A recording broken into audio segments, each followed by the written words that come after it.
Mehul book വായിക്കുമ്പോൾ അയാൾക്കൊരു call വരുന്നു. അതിൽ അശോക് നഗറിൽ ഒരാൾ മരിച്ചതായി മെഹുലിന് വിവരം കിട്ടുന്നു. ആ കോൾ കട്ട് ചെയ്തതും അടുത്തൊരു കോൾ വിളിക്കുന്നു. അതിൽ ന്യൂട്ട് മാർക്കറ്റിലെ ബാങ്കിനുള്ളിൽ കള്ളന്മാർ ആളുകളെ ഗൺ ചൂടി മോഷണം നടത്തുന്നു. മെഹുൽ പെട്ടെന്ന് തന്നെ റെഡിയാകുന്നു. തൻ്റെ തോക്കുമെടുക്കുന്നു. ആദ്യം മെഹുൽ ഏതു സ്ഥലത്തേക്കാണ് പോവുക? ഒന്നാമത്തേതിലോ രണ്ടാമത്തേതിലോ? ആലോചിക്കൂ.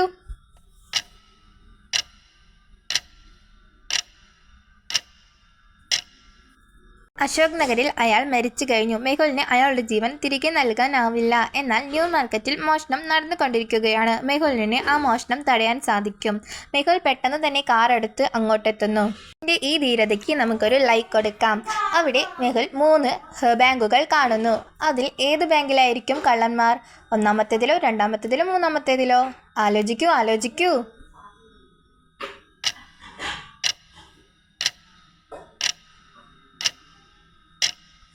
നിങ്ങളുടെ ഉത്തരം കമന്റ് ബോക്സിൽ അറിയിക്കൂ. പുറത്തുനിന്ന് നോക്കുമ്പോൾ എല്ലാ ബാങ്കുകളും നോർമലാണ്. എന്നാൽ രണ്ടാമത്തേത് സൂക്ഷിച്ചു നോക്കൂ. അവിടെ 1 അല്ല 4 സെക്യൂരിറ്റി ഗാർഡാണ് ഉള്ളത്. മറ്റു 2 എണ്ണത്തിലും ഓരോരോ സെക്യൂരിറ്റി ഗാർഡാണ് ഉള്ളത്. അപ്പോൾ തന്നെ മെഹുലിന് മനസ്സിലാവുന്നു രണ്ടാമത്തെ ബാങ്കിൽ എന്തോ കുഴപ്പമുണ്ടെന്ന്. കാരണം ബാങ്കിനുള്ളിൽ ഒരിക്കലും 4 സെക്യൂരിറ്റി ഗാർഡ് ഉണ്ടാവുകയില്ല. അവർ കള്ളന്മാരാവാനാണ് സാധ്യത. പുറത്ത് സുരക്ഷ ഉറപ്പുവരുത്തുകയാണ്. അകത്തുള്ള കള്ളന്മാരുടെ മോഷണം എളുപ്പമാക്കുന്നതിനായി.